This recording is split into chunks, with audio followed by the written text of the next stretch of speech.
अर्जुन ने जो भी प्रश्न किए हैं भगवान कृष्ण से वो बड़े विद्वतापूर्ण है, अर्थात जिसे आप ज्ञान की साधना का मार्ग भी कह सकते हैं। ठीक उसी प्रकार जैसे आप लोग कर्मों से उठकर कभी संतों के पास आते हैं तो इस प्रकार का भी आप सवाल करते हैं, माया क्या है, मोह क्या है, भगवान क्या है, ब्रह्म क्या है, इसके बंधनों से मुक्ति कैसे मिलेगी, इस संसार का स्वरूप क्या है। ऐसे ज्ञान विषयक प्रश्न लेकर जब संतों के पास आते हैं तो संत भी विचार करते हैं कि वास्तव में आप परम ज्ञानी हो, लेकिन खास ज्ञानी आप नहीं, क्योंकि आप जो भी प्रश्न लेकर के आते हैं वो प्रश्न आपका चुराया हुआ होता है, उधार लिया हुआ, कहीं से सुना हुआ,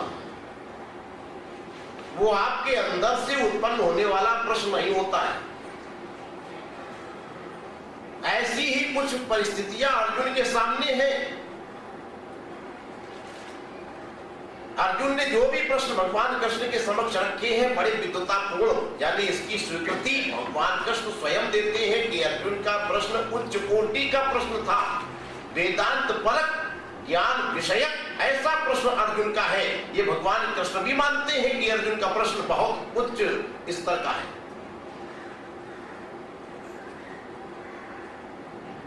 वो कि दूसरे अध्याय में आप पढ़ चुके हैं 11वें श्लोक में, जहां से भगवान कृष्ण अपना प्रवचन प्रारंभ करते हैं।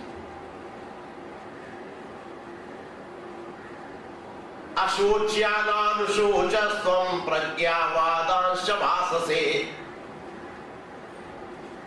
गतासून गतानुशोश्च नानुशोचन्त पंडिताः। अशोच्यानानुशोचस्त्वं प्रज्ञावादांश्च भाससे। भगवान कृष्ण कहते हैं कि हे अर्जुन, ना शोक करने योग्य वस्तु के लिए या व्यक्ति के लिए तू शोक करता है, और प्रज्ञावानों जैसा अर्थात विद्वानों जैसा तू मेरे से प्रश्न करता है। यानी भगवान कृष्ण मानते हैं कि अर्जुन का प्रश्न जो है वो विद्वतापूर्ण है।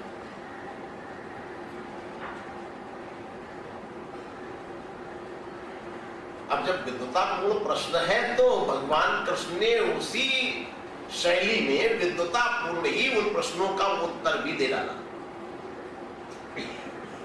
जिसे आप दूसरे अध्याय में कह सकते हैं सांख्य योग।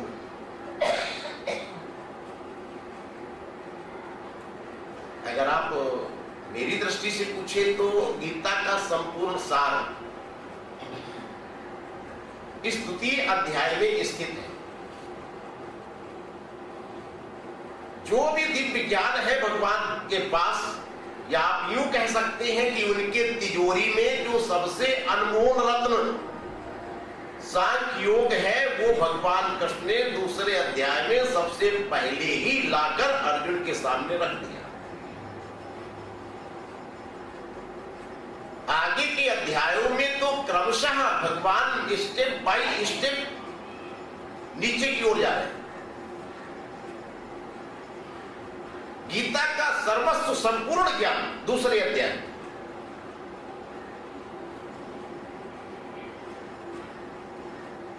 या भौतिक दृष्टि से आप इसको भगवान का एक अवतारवाद भी कह सकते हैं।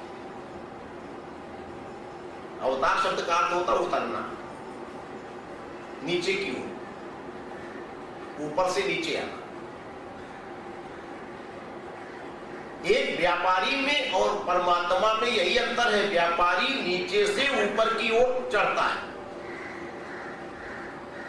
आप किसी व्यापारी के यहां कोई सामान खरीदने जाए, मैं एक कपड़े की दुकान पर कपड़ा खरीदने गया, आइए स्वामी